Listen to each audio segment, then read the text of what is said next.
ఆగండి, ఆలోచించండి. అందరికీ వందనాలండి.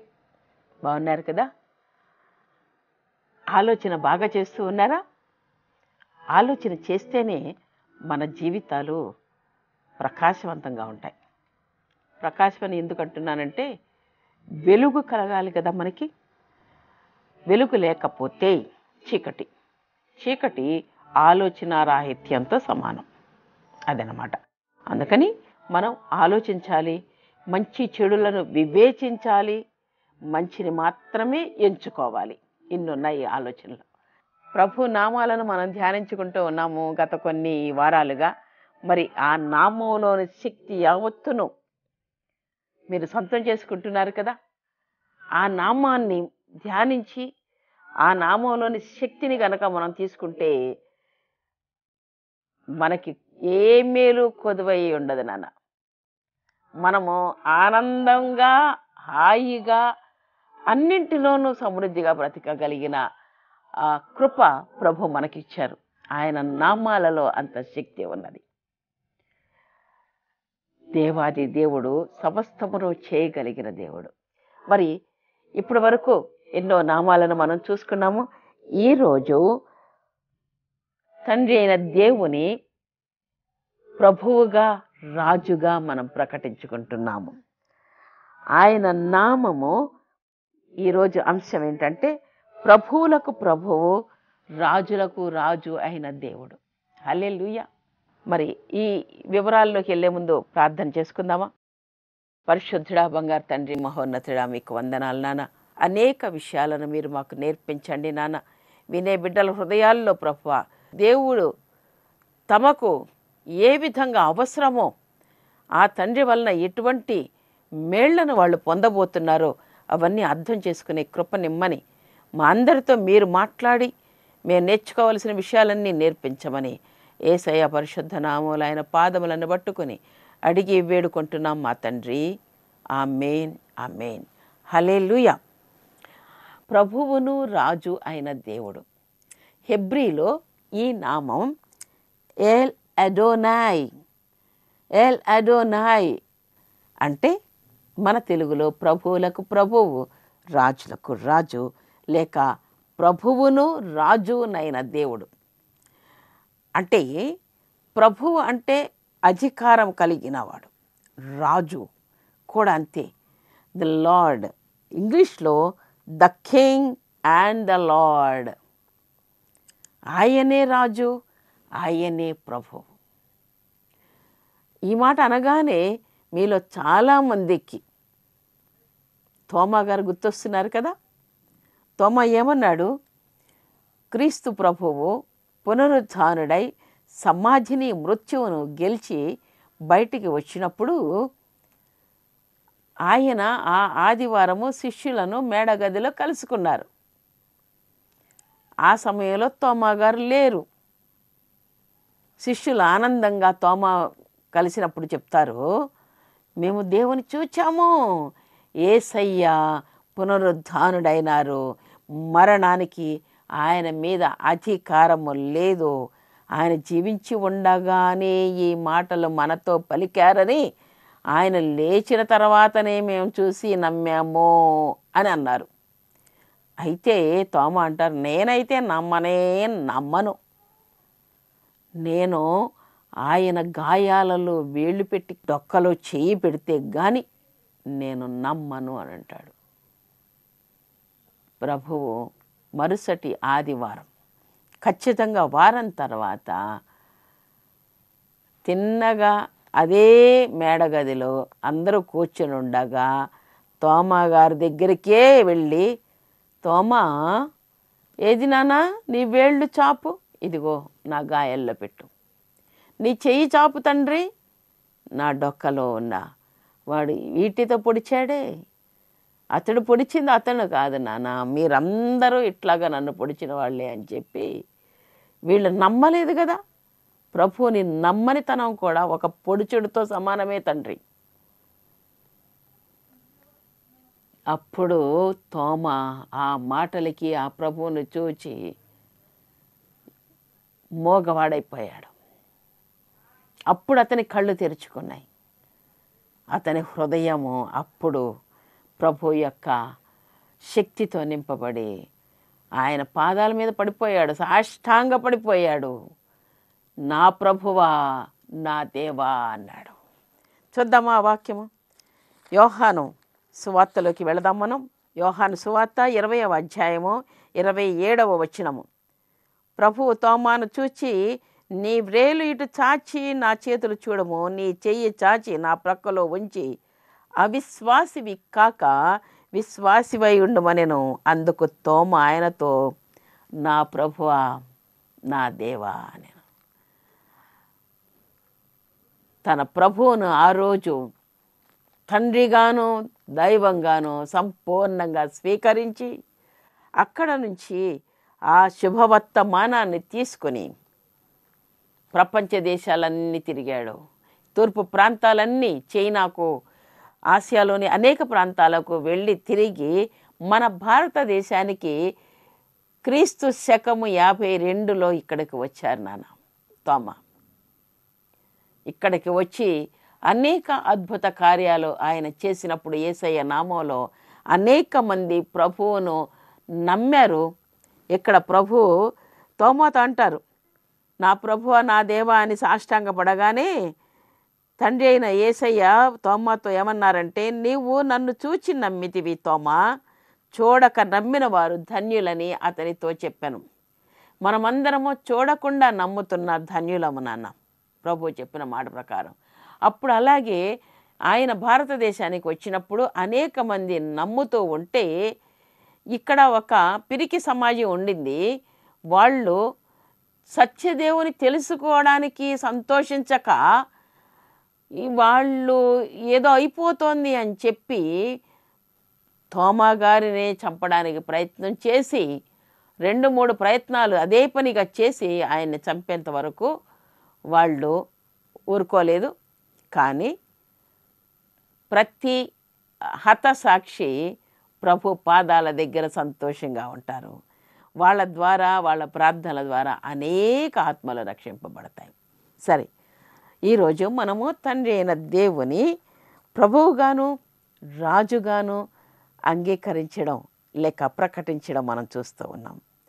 మన జీవితాల్లోకి ఎప్పుడైతే యేసయ్యను ఆహ్వానిస్తామో అప్పుడే ఆయన ప్రభువు రాజు కూడాను మనకి దేవుడు. అబ్రాము గారు ఆయనను తన ప్రభువుగా, తన రాజుగా, తన దైవంగా అంగీకరించి లేకపోతే ఆయన దర్శించి ఆయన హృదయంలో ఈయన దేవుడు సుమా, ఈయన మహోన్నతుడైన రాజాధి రాజు సుమా అని ఒక గుర్తింపు తన గుండెలో కలగగా ఆయనకు సాష్టాంగ నమస్కారం చేసిన ఒక సందర్భాన్ని మనము ఆది కాండంలో చూద్దామా? 18వ అధ్యాయము మొదటి 3-4 వచనాలు నేను చదువుతాను, మీరు చూడండి నాన్న. బైబిల్ గ్రంథం ఉన్నవారు తప్పకుండా చూడండి. 18వ అధ్యాయం మొదటి నుంచి. మరియు మమ్రే దగ్గరనున్న సింధూర వనంలో అబ్రహాము ఎండవేళ గుడారపు ద్వారముందు కూర్చుని ఉన్నప్పుడు యెహోవా అతనికి కనబడెను. అతడు కన్నులెత్తి చూచినప్పుడు 3 మనుషులు అతని ఎదుట నిలవబడి ఉండిరి. త్రిత్వమైన దేవుని చూస్తూ ఉన్నాడు అబ్రహాము. అతడు వారిని చూచి గుడారపు వాకిట నుండి వారిని ఎదుర్కొనుటకు పరిగెత్తి చూశాడు.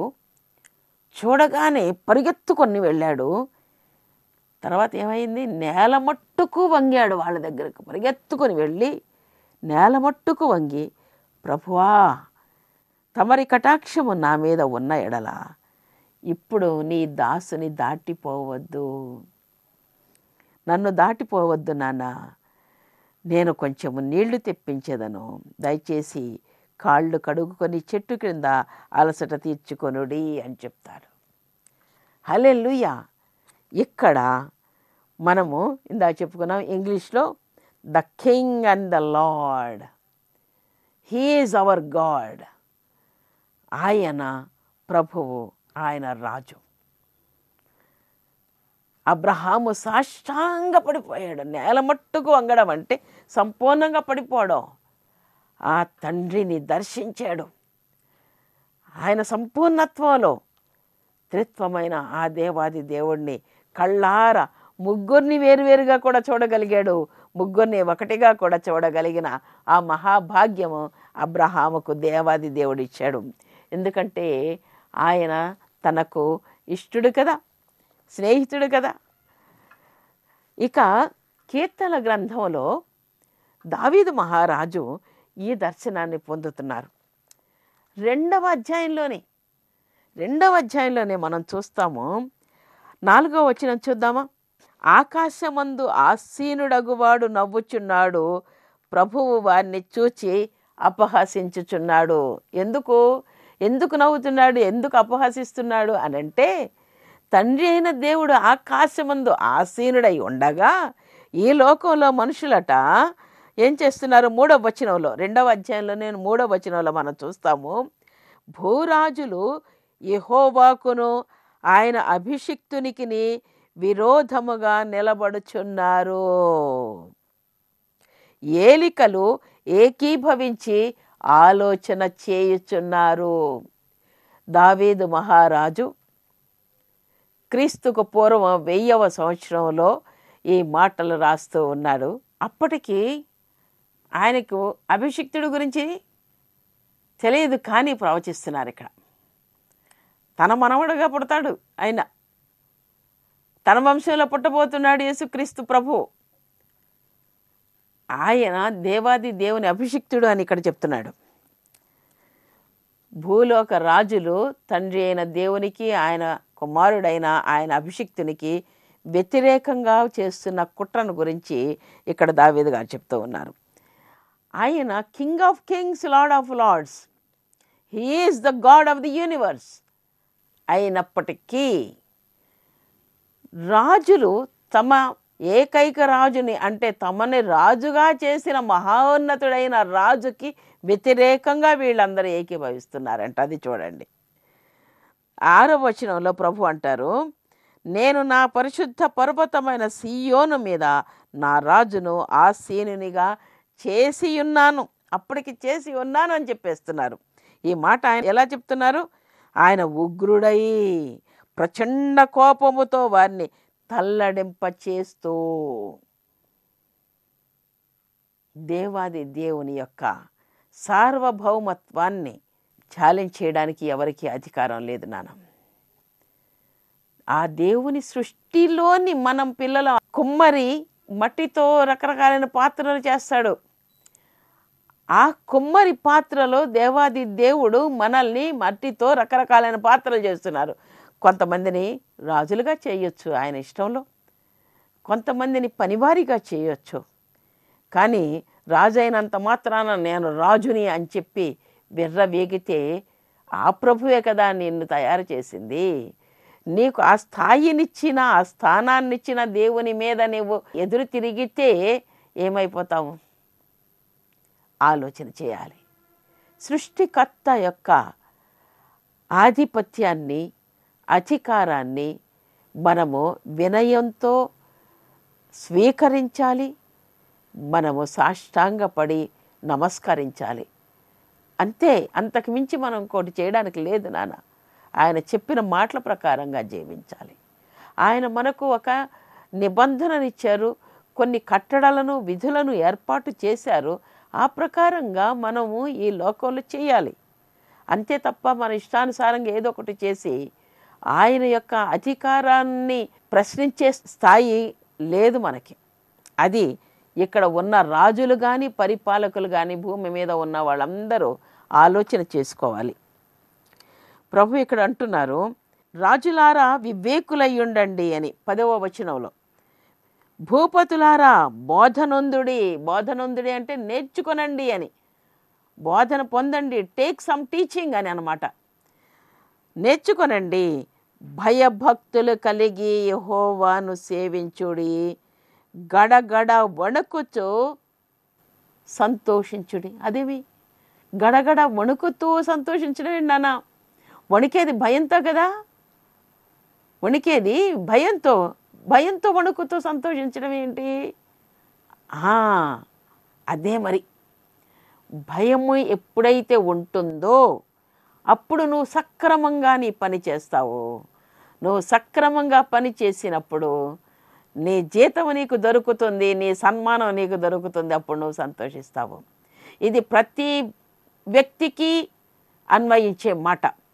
మనము భయము భక్తి కలిగి గడగడ వణుకుతూ మన తండ్రిని ఎప్పుడైతే సేవిస్తామో అప్పుడు మనము సంతోషించే వాళ్ళల్లో ప్రథములుగా ఉంటాం. నాన్న, తమ్ముడు, చెల్లి, అన్న, అక్క, మీరు ఈ మాటలు జాగ్రత్తగా ధ్యానం చేసుకోనండి.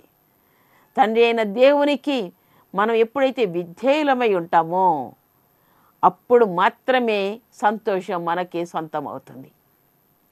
మనము భయము భక్తి లేకుండా విర్రవీగుతూ ఉంటే మనం అవమానాల పాలవడమే తప్ప, నాశనానికి నడిచిపోవడమే తప్ప మరొకటి ఉండదు. ఇక్కడ మరి అందుకే ప్రభు అంటాడు, దేవుని యొక్క కోపము త్వరగా రగులుకుంటుంది, అప్పుడు మీరు త్రోవ తప్పి నశించెదరు. కుమారుని ముద్దు పెట్టుకొనుడి, లేని ఎడల ఆయన కోపించును. అప్పుడు త్రోవ తప్పి నశిస్తారు. కుమారుని ముద్దు పెట్టుకోవడం, కుమారుని పూజించడం, కుమారుని ఆరాధించడం దేవాది దేవుడు మానవులకు ఇచ్చిన విధి. లేకపోతే మనుషులు నశించిపోతారండి. ఎందుకంటే ఆయన కోపము రగులుకుంటుంది. ఆయనను ఆశ్రయించే వారందరూ ధన్యులు అని దేవుని యొక్క వాక్యము ప్రకటిస్తున్నది. మనము ఆయనను ఆశ్రయించాలి. ఎందుకంటే రాజునే కదా ప్రజలు ఆశ్రయిస్తారు, ప్రభువునే కదా ఆశ్రయిస్తారు. ఆయన ప్రభు అయిన దేవుడు, రాజైన దేవుడు. దేవుడే రాజుగా ప్రభువుగా ఈ లోకానికి వచ్చాడు. ఆయన్ను మనుషులు తెలియక తప్పు చేశారు అనుకుంటున్నారు, కానీ ఆయన తన బిడ్డల కోసం ప్రాణం పెట్టడానికి, వారి పాపాలను కడగడానికి తన రక్తాన్ని కాచి ధారపోసి వాళ్ళని శుద్ధి చేసి తన బిడ్డలుగా స్వీకరించి తిరిగి ఆయన త్వరలో రాబోతూ ఉన్నాడు తీర్పు తీర్చడానికి. అప్పుడు రాజులకు రాజుగా, ప్రభువులకు ప్రభువుగా మానవ జాతి ఆయనను ఖచ్చితంగా స్వీకరిస్తుంది. ఎందుకంటే న్యాయాధిపతిగా ఆయన సింహాసనం మీద కూర్చుని తీర్పు తీర్చే ఆ ఘడియల్లో ఆయన ముందు నిలబడడానికి ఎవరికి తరం నాన్న? అందుకే ఇదే అనుకూల సమయం, ఇదే రక్షణ దినము అని ఈ పరిశుద్ధ గ్రంథము మనల్ని హెచ్చరిస్తూ ఉన్నది. ఈ రక్షణ దినము మనకు ఉండగానే ప్రభువు రాకముందు లేక మనము పోకముందు ఈ లోకంలోనే మనకివ్వబడిన ఒక్కటే ఛాన్సు. 2-3 జీవితాలు లేవు బిడ్డలారా, ఒకే జీవితము. ఆయనను మనము మన రాజుగా, మన ప్రభువుగా అంగీకరించవలసిన దినము. ఇదే రక్షణ దినము, ఇదే అనుకూల దినము. ఈ దినము పోతే మరోసారి క్షణము మనది కాదు కదా, ఏమవుతుందో తెలియదు కదా.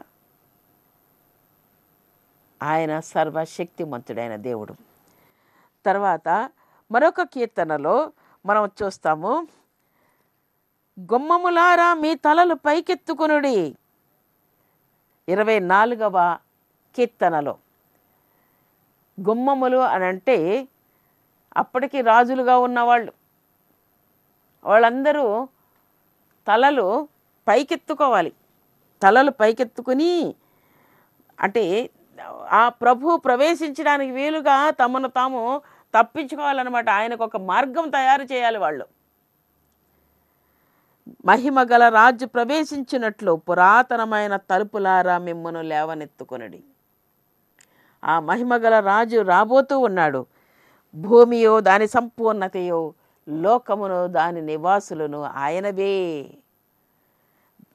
దావీదు మహారాజు ప్రకటిస్తున్నాడు, ఆయనను ఆశ్రయించువారు, యాకోబు దేవా నీ సన్నిధిని వెదకువారు నీ వలన ఆశీర్వాదము నొందిన వారయ్యా, నీ వలన ఆశీర్వాదము నొందిన వాళ్ళు అని చెప్తూ ఉన్నాడు. ఇక్కడ 7వ వచనము 24వ కీర్తన 7వ వచనం నుంచి 10వ వచనం వరకు చదువుతాను, మీరు జాగ్రత్తగా వినండి. గుమ్మములారా మీ తలలు పైకెత్తుకొనుడి, మహిమగల రాజు ప్రవేశించినట్లు పురాతనమైన తలుపులారా మిమ్మల్ని లేవనెత్తుకొనుడి. మహిమగల ఈ రాజు ఎవరు? బలశౌర్యములు గల యెహోవా, యుద్ధ శూరుడైన యెహోవా. ఆయన గుణాలన్నీ ఇక్కడే ఉన్నాయి చూడండి. గుమ్మములారా మీ తలలు పైకెత్తుకొనుడి, పురాతనమైన తలుపులారా మహిమగల రాజు ప్రవేశించినట్లు మిమ్మను లేవనెత్తుకొనుడి. మహిమగల ఈ రాజు ఎవరు? సైన్యములకు అధిపతియగు యెహోవా, ఆయనే ఈ మహిమగల రాజు. హల్లెలూయా, హల్లెలూయా. ఆ మహిమగల రాజు మన ప్రభువు. ఆ రాజుకి మన జీవితం యొక్క ఆధిపత్యం అంతటినీ ఆయనకిచ్చి, ఆయన ఇచ్చిన మాట ప్రకారంగా మనం ఈ లోకంలో జీవించగలిగితే, ఆయన రాజ్యములో మనం పౌరులుగా ఉండగలిగితే శాశ్వతమైన ఆనందం మనకు ఉంటుంది నాన్న. మనము పూర్ణ హృదయంతో, పూర్ణాత్మతో, పూర్ణ వివేచనతో, పూర్ణ బలముతో ఆయనను ఆరాధించే హృదయాలను కలిగి ఉంటాము. అప్పుడే తోటి వారిని కూడా మనము అంతగా ప్రేమించగలము, మనల్ని మనం ప్రేమించుకున్నట్లు. తండ్రి అయిన దేవుడు రాజాధిరాజుగా తన ప్రజలకు ఇస్తున్న పిలుపు, బిడ్డలారా మీరందరూ నా రాజ్యంలో పౌరులు, మీరందరూ నాకు సమానులు, మీరందరూ నాకు బిడ్డలు, నేను మిమ్మల్ని సృష్టించుకున్నా, మీరందరూ ఒకరినొకరు ప్రేమించుకొనండి, ఒకరినొకరు దోచుకొనకండి, ఒకరినొకరు హింసించుకొనకండి, ఒకరినొకరు అబద్ధాలు చెప్పుకొని మోసపుచ్చుకొనకండి. న్యాయంగా ధర్మంగా మీ మీ కర్తవ్యాలను నెరవేర్చుకుంటూ ఒకరినొకరు గౌరవించుకొనండి. ఎవరు ఎక్కువ కాదు, ఎవరు తక్కువ కాదు, అందరూ సమానులే. ఈ సమానులైన బిడ్డలకు ఆయన రాజు, ఆయన ప్రభువు, ఆయన మన దైవం. ఆయన దైవత్వానికి మనము సాష్టాంగ నమస్కారం చేద్దాము. మనల్ని మనం సజీవ యాగంగా మన శరీరాలను ఆయనకు సమర్పించుకుందాము. మన హృదయాలను పరిశుద్ధంగా ఉంచుకొని ఆ ప్రభువును స్వాగతించుకుందాము. ప్రార్థన చేసుకుందామా? పరిశుద్ధుడా, మహోన్నతుడా, మహారాజా, మీకు వందనాలు. మీరు రాజుగా, ప్రభువుగా మా జీవితాలకు ఉన్నప్పుడు మాత్రమే మేము సంతోషంగా ఉండగలం నాన్న. తండ్రి, మీ రాజ్యంలో పౌరులుగా మమ్మల్ని చేర్చుకున్నందుకు వందనాలు. నా తండ్రి, మీ బిడ్డలంగా మేము శాంతి సమాధానాలతో వర్ధిల్లటానికి మీ కృపనిమ్మని యేసయ్య పరిశుద్ధ నామంలో ప్రార్థించి వేడుకుంటున్నాం తండ్రి. ఆమేన్, ఆమేన్, హల్లెలూయా. తండ్రి అయిన దేవుడు మనకు రాజు, ప్రభువు. ఆయన రాజ్యంలోనే మనకు శాంతి, సంతోషము, సమాధానము. బిడ్డలారా ఆనందంగా ఉండండి. ప్రభు మిమ్మల్ని అందరినీ కాపాడునుగాక. హల్లెలూయా. యేసయ్యకి జై. ప్రభువులకు ప్రభువా, రాజులకు రాజా, ప్రభువులకు ప్రభువా, రాజులకు రాజా, ఇలపై ఉదయించిన మహాదివ్య తేజ